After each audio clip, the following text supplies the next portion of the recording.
Is DeAndre Swift officially the running back to own in Philadelphia? All that and more this episode of the Locked On Dynasty Football Podcast. You are Locked On Dynasty Football, part of the Locked On Podcast Network. Here are your hosts, Marcus Mosher and Kate Madjuk. Welcome back to the Locked On Dynasty Football Podcast, part of the Locked On Podcast Network, your team every day. We'd like to thank you for making us your first listen of the day. This episode is brought to you by Gametime. Download the Gametime app, create an account, and use promo code LOCKEDONNFL for $20 off your first purchase. Last minute tickets, lowest price guaranteed. I am your host, Marcus Mosher. You can follow me on Twitter at Marcus_Mosher. Joining me today, as always, is Kate Madjuk. You can check her out on Twitter at Kate Madjuk. You can also check out her work on ProFootballFocus.com. Kate, we had quite the game last night. A ton of points scored in this Vikings-Eagles takeaway, but I think we've got to start with DeAndre Swift. Got to start with DeAndre Swift. Career high game for him. It was an absolutely outstanding effort. 29 rush attempts, 184 rushing yards, a rushing touchdown. Could have been another one. Could have been two more. He had two. Could have been two more. It feels like the entire day was like an interesting hullabaloo of DeAndre Swift. And you know what, like we saw in week one, came out and he was a non-factor due to Kenneth Gainwell. Kenneth Gainwell's out with injury. You have the coaching staff coming out and saying like, yeah, we wanted to get more touches for DeAndre Swift. And they actually followed up with it. And boy, did he show out a 31% missed forced tackle rate, 3.3 yards after contact per attempt, 6.3 yards per carry. Like, this dude did nothing wrong. Didn't have a single stuff on any of his carries, which is pretty like insane considering he had 29 of them on the day. I mean, I think the fact that he had 31 total touches in this game makes me believe like the Eagles actually think he could be the RB1 on this team. Rashad Penny was a healthy scratch in week one. In this game, he got 3 carries for 9 yards and 1 reception for 5 yards. Boston Scott played ahead of him, right? Like Boston Scott was getting more work. I don't know how this is going to shake out with Kenneth Gainwell when he's back and when he's healthy, because we saw him get a lot of work last week. But I think it's one of these things like now that we've seen it, I don't know if you can put that. I don't think you can go back to DeAndre Swift having 10 touches a game. Like after this performance, he's kind of they have to make him the lead back, right? I think they have to. You know what? Like, but every time I say they have to, it doesn't come to fruition. But it feels like it's going to be really hard to put that lightning back in the bottle. Once it's out, it's out. Boston Scott also looked great. So like the one person that didn't was Rashad Penny. Yeah. Much to my dismay. So like, I think we can officially lay it to rest on any Rashad Penny speculation. Yeah. Like, I don't think he did anything to prove the case that like, I should have been active in week one. You're going to regret. Like there was nothing that he really showed you. So I think this is officially the end of the Rashad Penny experiment. Something else that I do want to note, it felt like, we had kind of assumed that this was going to be like a rotation at running back again. It hasn't been so far. It hasn't been like it when the team commits to a running back, they've largely committed to the running back as opposed to what we've seen in previous seasons where I feel like there was a much more frequent rotation at running back. This new offensive coordinator, like it might be leaning towards, this committal to a back. And I do think DeAndre Swift made the case for it to be him. Let's talk about DeAndre Swift's dynasty value, because I'll be honest, I don't know what to do. DeAndre Swift 2 years ago was being drafted inside the top 3 or 4 dynasty running backs. Now it's completely plummeted, but now his value is going to start skyrocketing off of this performance. But he's also in the final year of his contract. I just don't see Philadelphia being a team that wants to shell out a lot of money at the running back position, because whoever they put back there outside of Rashad Penny has a lot of success. And DeAndre Swift, a 2nd round pick, I'm assuming he's going to want to get paid, right? Like he's going to want to go to the situation where he can get paid after this year. So I don't know how to accurately value him right now. I know that's probably bad for me hosting a Locked On Dynasty podcast, but it's just one of these things like I'm kind of throwing my hands up in the air because I think his value is going to be all over the place. I mean, I do think it's going to be all over the place. Like you look at, DeAndre Swift and his value in the market, especially in a fluctuating salary market for the running back position. And by fluctuating, I mean plummeting to its death. Yes. DeAndre Swift, like he is only 24 years old though. And he did not get the type of usage that we expected in Detroit whatsoever, whether that be for health, even for coaching reasons. Like, dude has never had more than 151 carries in a season. He has not even had, to this date, 400 career carries yet. Like that, like you look at his touch totals, right? And you think, like there's not a ton of tread on these tires. 553 career touches. That's a season and a half of Derrick Henry. Like Sure. that's a nothing. bad comp, but yes, but it's basically 2 seasons Yeah. worth of touches in 3 years, right? Yeah, and like I think, that is kind of appealing for him as he's going into free agency in 2025 or 2024. I'm kind of curious because if he does continue to play and look like the player we saw on Thursday Night Football, he is going to get paid a lot of money. Just really quickly on some Eagles players on this one. Jalen Hurts was okay. He had 193 passing yards, 1 passing touchdown, 1 interception. He saved your fantasy day though by 2 rushing touchdowns, which you can This almost offense just didn't even look like overly explosive though. Like that's the crazy thing is it still feels like there's so much left on the board for Jalen Hurts. And he didn't look good as a runner in this game. There was a couple times they ran some read option stuff and he got to the outside and just kind of fell over.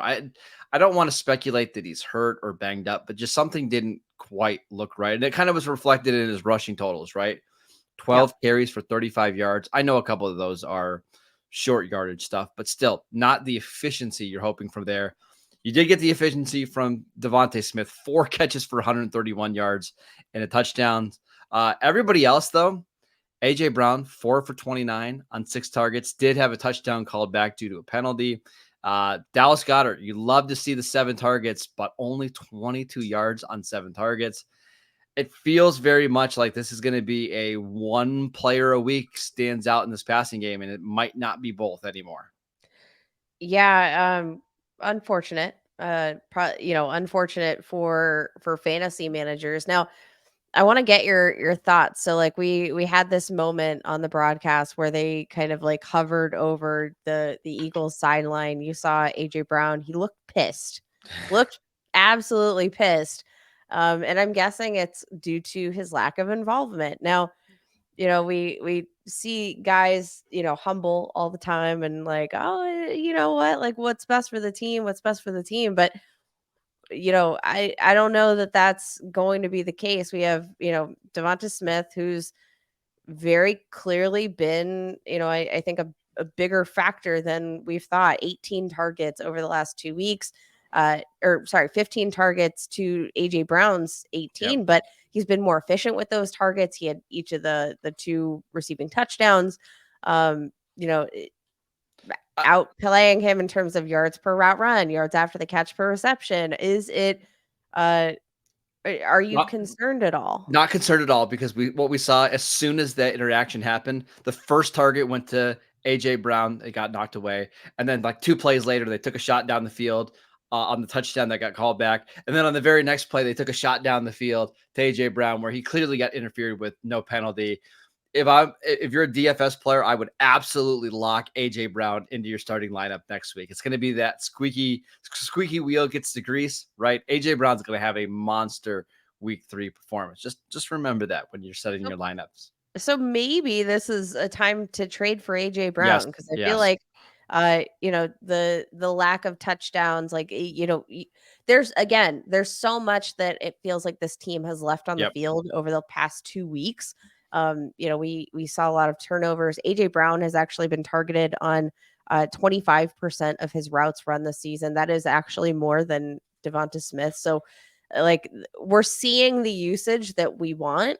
And I feel like it's kind of one of these things where it's only a matter of time until you Yes. actually see that translate to the touchdowns, to more efficiency in terms of yards per reception. Like it's coming. Be patient, and I you know maybe use this as a buy window. Go out For and get AJ Brown right now. Yeah. He's going to be just fine.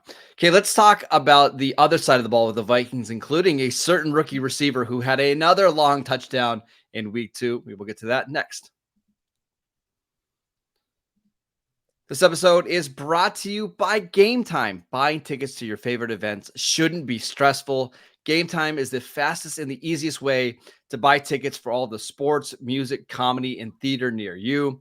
With killer deals on last-minute tickets and their lowest price guarantee, you can stop stressing over the tickets and start getting hyped for the fun that you'll have.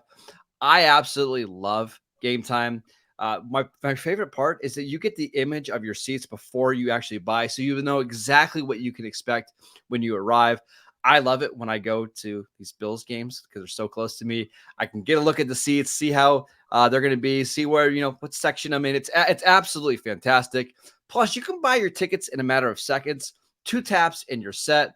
The tickets are sent directly to your phone, so you never have to dig through your email. The other thing that I love, it shows you the exact price that you'll pay, including the taxes and the fees, so you won't be surprised at checkout. Again, absolutely could not recommend this product anymore. Snag the tickets without the stress with Gametime.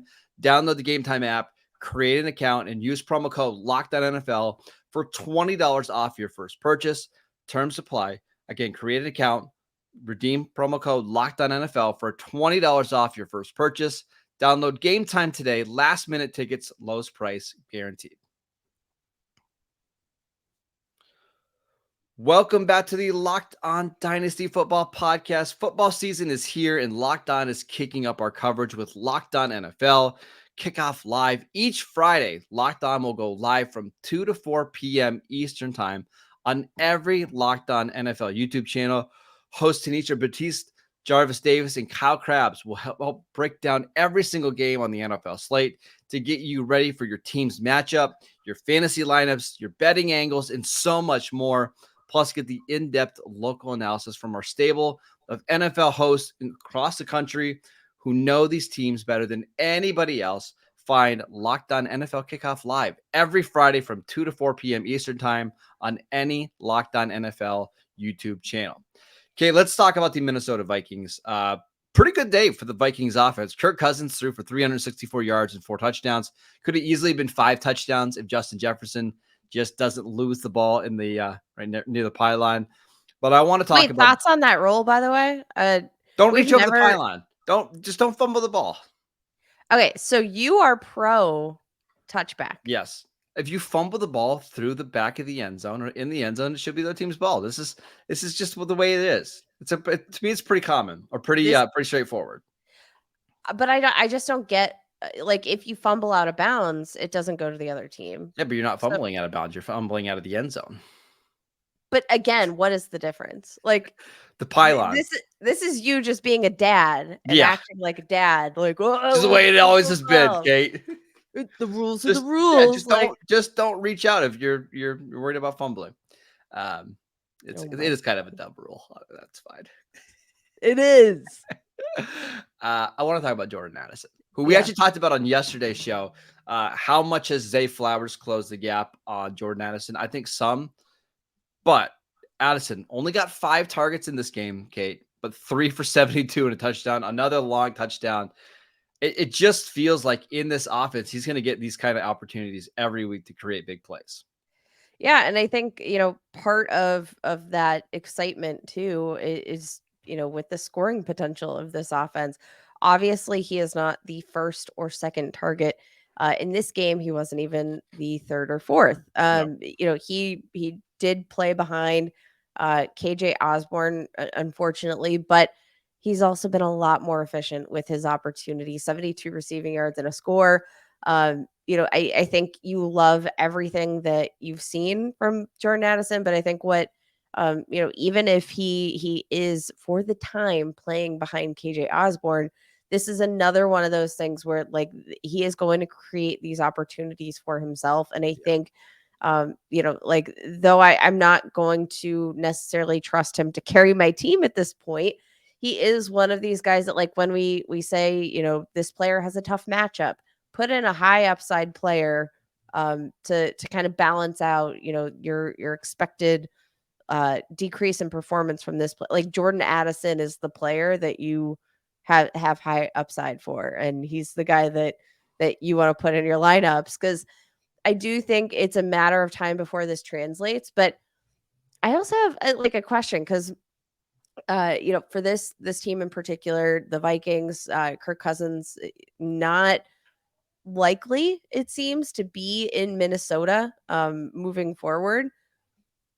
Do the questions at quarterback have put any sort of damper on your excitement for Jordan Addison? Because, like, for as not exciting and vanilla as Kirk Cousins is, he's also been really good for the fantasy assets Yeah. on this team, especially for the wide receivers and the receiving tight ends who are on the catching end of those thrown balls. No, I'm not. I'm not too worried. You're right. Kirk Cousins has been fantastic for Justin Jefferson and Jordan Addison, and we didn't even mention T.J. Hawkinson, who had a monster game, 7 for 66 and 2 touchdowns. I still think there's a good chance that Kirk Cousins comes back next year, just because I don't know what the other options are going to be, unless the Vikings are so bad that they get like Caleb Williams or Drake May, which they won't be. You saw that last night. Like, this is still going to be a really good offense when they stop fumbling the ball every other series. So I think Kirk Cousins will come back. If he doesn't come back, I'm sure they're going to get somebody else that is around the same range as Kirk Cousins that can feed these receivers. Because if you're the Vikings front office, you're going to give Justin Jefferson the biggest deal ever at wide receiver. You just spent a first-round pick on Jordan Addison. You traded for T.J. Hawkinson and just made him one of the highest paid tight ends in the league. You better get a quarterback that can get those players the ball. I just have faith in this front office that they're gonna make sure it's okay. Yeah, I mean, if you are a Minnesota fan, I do again, I feel like Kirk Cousins for some reason is like the most hated quarterback in the NFL. He played awesome last night. He played awesome, and like he, for as many turnover opportunity or turnovers that this offense perpetuated, like the only reason they were in this game at all was because Kirk Cousins threw for 4 touchdowns. Yeah. Like, obviously should have been 5 again. Should have been 5 if it wasn't for Justin Jefferson. Yeah, dumb fumble. But the magic that Kirk Cousins brings on offense, I feel like, is so underrated. I do think that fantasy managers should be like praying on hands and knees that this front office does get a deal done, because I think Kirk Cousins is just so good for Minnesota in general. Anybody, like, are you going out and buying Jordan Addison right now? Because I would if I had any more leagues to buy him in, because I think I have him in every single league. Man. Honestly, he's not somebody that you mentioned, not somebody that you can rely on to be like your wide receiver 1, obviously your wide receiver 2, and maybe not even your wide receiver 3, because you would like to see him get more than 5 targets on, I don't know, 48 dropbacks or whatever it was for the Vikings. But I just think in time, you're going to see KJ Osborne's usage go down. He had 6 targets in this game. Josh Oliver had some targets. The running backs had 8 targets. Like, I think if I told you, like, by the end of the year that Addison was averaging like 7.5 targets per game, would you be surprised? I wouldn't. Now the one question I want to ask you before we move on to promotion commotion. So you would trade for Jordan Addison if you had any more leagues to trade him in. Currently being drafted on average as the wide receiver 21, Steal. which I think is very reasonable. We've talked about another player here quite a bit, in Drake London, who's up at wide receiver 15. Which one of these wide receivers would you prefer in Dynasty right now? Is it Drake London or is it Jordan Addison? I'm gonna go Drake London, just because I think there's a chance that he can still be the target hog there once they get a competent quarterback. But man, you got to have a lot of patience here, because it just doesn't. It might be rough for this year, but I still believe in Drake London and his talent a lot. Crazy that we even have the opportunity I know. to ask a question, right? It's frustrating. It's so frustrating. Please, Arthur Smith, open up this offense. Please, we're begging you. Kate, let's talk about some guys that you should promote from your bench into your starting lineups next. This episode is brought to you by BetterHelp. Do you ever find that when you're trying to fall asleep at night, your brain suddenly won't stop talking? Mine does this all the time. Do your thoughts start racing right before bed or at some other inopportune moments? It turns out one great way to make those racing thoughts go away is to talk them through.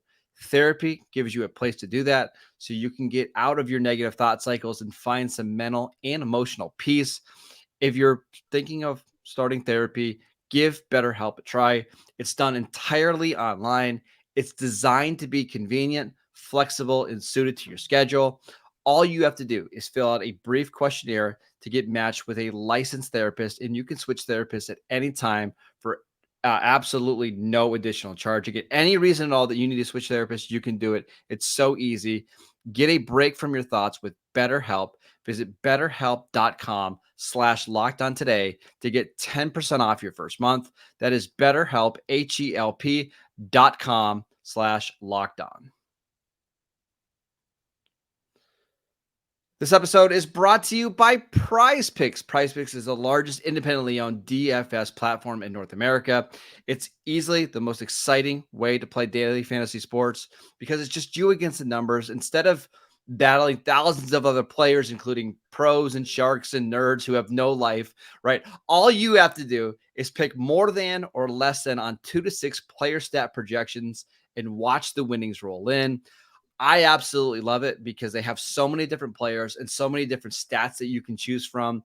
So if you want to, pick a tight end, they have more than 3.5 receptions. You can do that. It's so simple to play, and you can win 25 times your money this football season.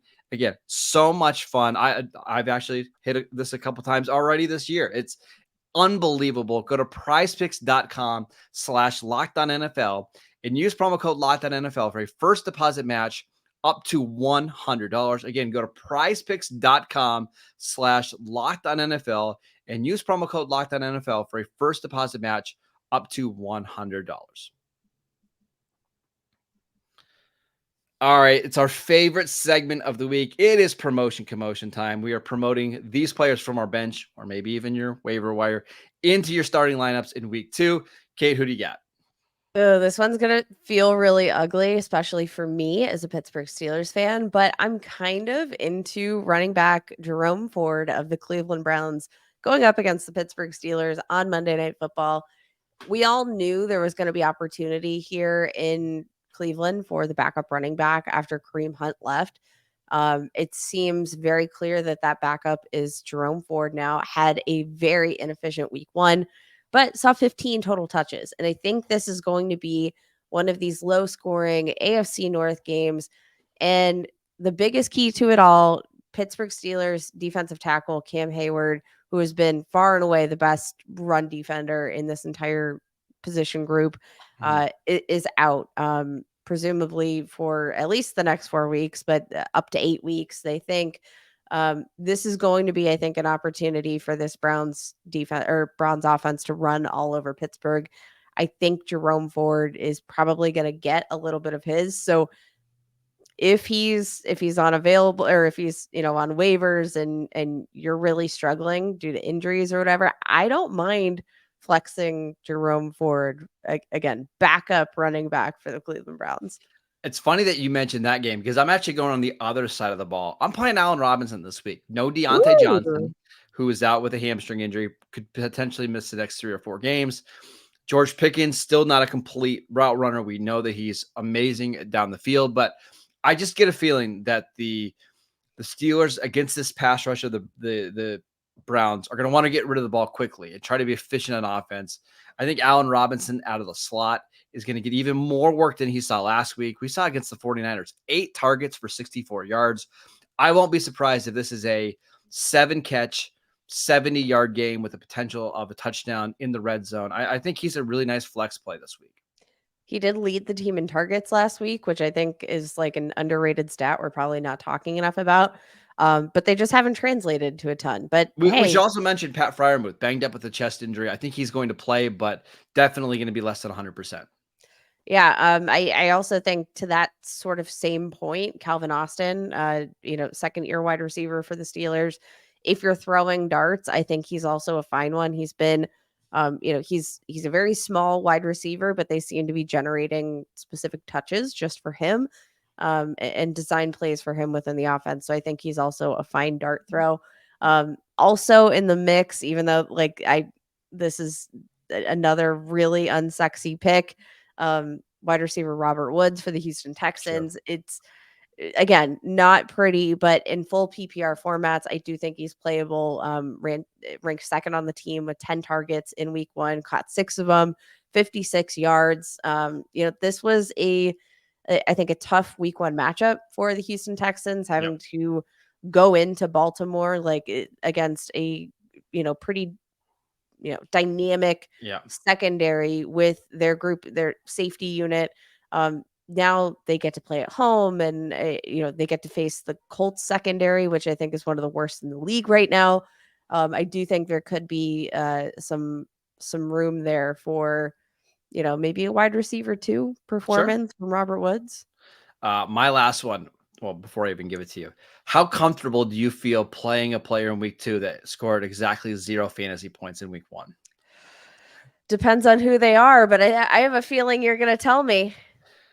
I think Hunter Renfrow is a really good flex play this week for the Raiders. Ooh. So let's talk this one through really quickly. Devontae Adams dealing with a foot injury. He's going to play, from what I've been told, on Sunday against the Bills. Jacoby Myers had a massive day against the Broncos last week, 9 catches, 82 yards, and 2 touchdowns. He has a concussion, very unlikely to play on Sunday. Josh McDaniels, after the game, said, hey, we need to do a better job of getting Hunter Renfrow involved in the offense. Hunter Renfrow did not receive a single target last week. My guy was just out there doing cardio against the Broncos. I think in this game against Buffalo, where the Raiders are going to have to throw the ball to keep up, I think you could see a 6 for 60 type of game from Hunter Renfrow, potentially even a score. He's always been a good red zone receiver. I think Renfrow is a really solid flex play this week. I like it, actually. Circumstantially, it makes sense. And I mean, this is a player that not too long ago, just 2 seasons ago, was a top 12 fantasy wide receiver. Pro Bowl receiver. 2021, he made the Pro Bowl. We know that he is a very capable route runner, and I think we at least saw some competence from the Raiders offense in week 1 that you should feel a little bit better about throwing these assets in there. But the opportunity should be there, and you loved it to hear that press conference call out that we need to get this guy X the ball, because depending on the coach, sometimes they really do stick to that word, and then really overemphasize getting that guy the ball. So Hunter Renfrow available in 85% of ESPN leagues right now. So again, if you need somebody just to plug into your lineup as a flex, because maybe you have Puka Nacua and you're not sure that he's going to play this week because he missed practice with an oblique injury, I think Hunter Renfrow is a really solid guy to grab, especially in PPR leagues. Could get you some double-digit points this week pretty easily. That is it for today's show. We want to thank you for making Locked On Dynasty your first listen every day. Everydayers. We'll be back on Monday to break down all of the action from week 2. So make sure you're downloading the podcast wherever you get your podcasts. We are free and available on all platforms. Follow Kate on Twitter at Kate Maggiuk. I'm at Marcus_Mosher. Enjoy your weekend. Enjoy the games. And again, we'll see you right back here on Monday.